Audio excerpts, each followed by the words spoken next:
Do you want to learn a stretching method that actually works with your muscles? I'm going to show you how MET stretching can improve flexibility, reduce pain, and give your clients faster results in just minutes.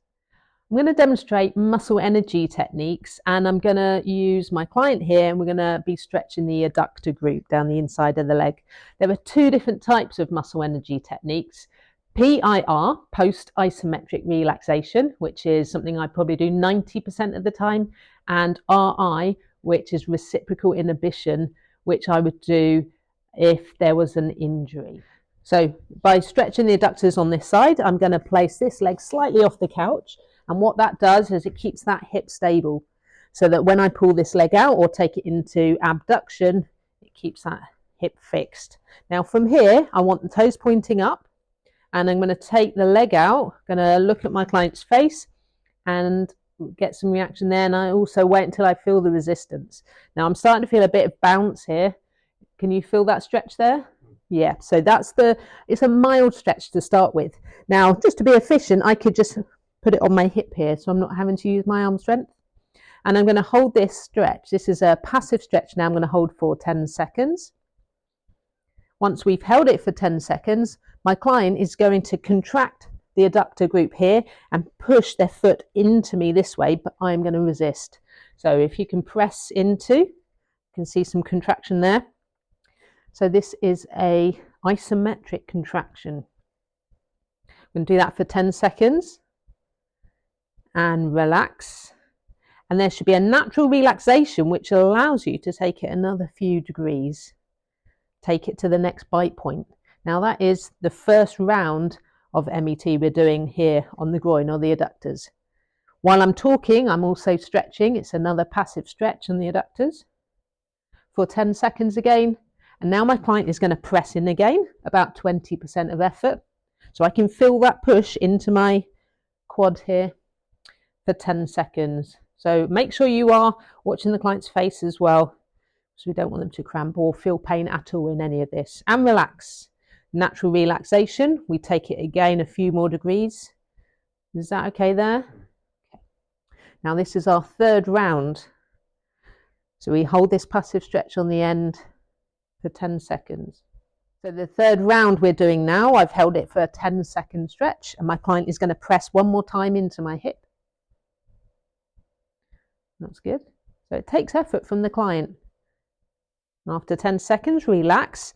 And this is the last stretch we're going to be doing. Hold it there. And this last round, we're going to hold for 30 seconds on the end for a full MET. And as I said, this is a post-isometric relaxation technique.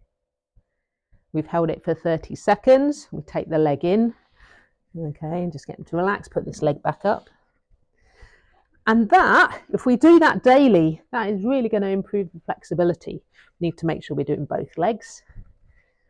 The only time I wouldn't use a post-isometric relaxation, let's just take you to that position again. Let's say my client came in with a bit of a groin strain.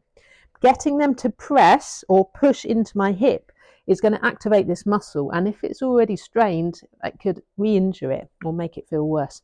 So I wouldn't use PIR for an injured muscle. There is an alternative, and we could use a technique called Reciprocal Inhibition. Now I'm going to talk you through that. It's not the best position to use it in because we are a bit prone to cramp in this area, but I'll talk you through it. So my clients come in with a groin strain, but I still want to stretch that area. I take it out. Already it feels better after the first set. Okay. So I take it to the stretch point and I do a passive stretch for 10 seconds. That's exactly the same. The difference now is I don't get my client to contract back in or do an isometric contraction. I get them to hold their leg there with their opposing muscle group here. So my client is now going to hold their leg using the abductors, which then therefore stretches or releases the adductors on that side for 10 seconds. It looks easy on the video, but when you have a go with the client or on yourself, you realise, relax on me, that's it, great. You realise how much hard work it is. Now they've relaxed, I can take it out a little bit more. So this is set number 2. Passive stretch for 10 seconds. What would the next step be? It's a reciprocal inhibition, so they're not going to press in. They're going to hold it there with their own muscle group. It's an active hold here using the abductors. Again, my client isn't, is it okay? Okay, you're not going to cramp. Brilliant. So he's holding it here with his abductors.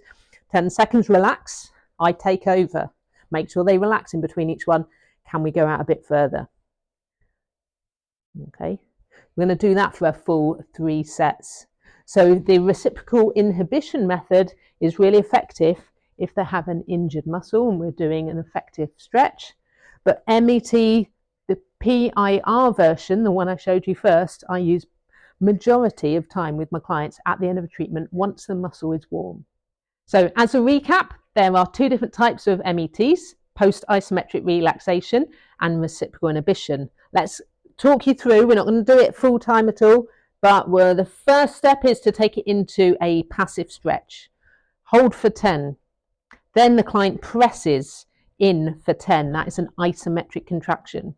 After 10 seconds, they relax, and that should enable us to take it slightly further. That would be 1 set. We're going to repeat that set 3 times. So we hold for 10, client pushes for 10, relaxes, we take it to the new set. We perform it 3 times. That is post-isometric relaxation. Reciprocal inhibition summary is for an injured muscle. If they have an injured groin here, I do exactly the same thing. I take it out 10 seconds and hold it as a passive stretch. Now, instead of my client pushing inwards, they're going to hold it with the opposing muscle group. So we're holding it now with the abductors. Hold for 10. So at no point are the adductors contracting. And relax. We take it out slightly further. That was 1 set. After we hold that passive stretch, they then hold it there with their opposing muscle groups. And hold it for me, please. That's it. Hold for 10. When we relax, we take it a little bit further. So we repeat that 3 times, and that is best if there is a muscle strain. I hope you found those techniques useful. Please like and subscribe and comment on any other techniques you want to see.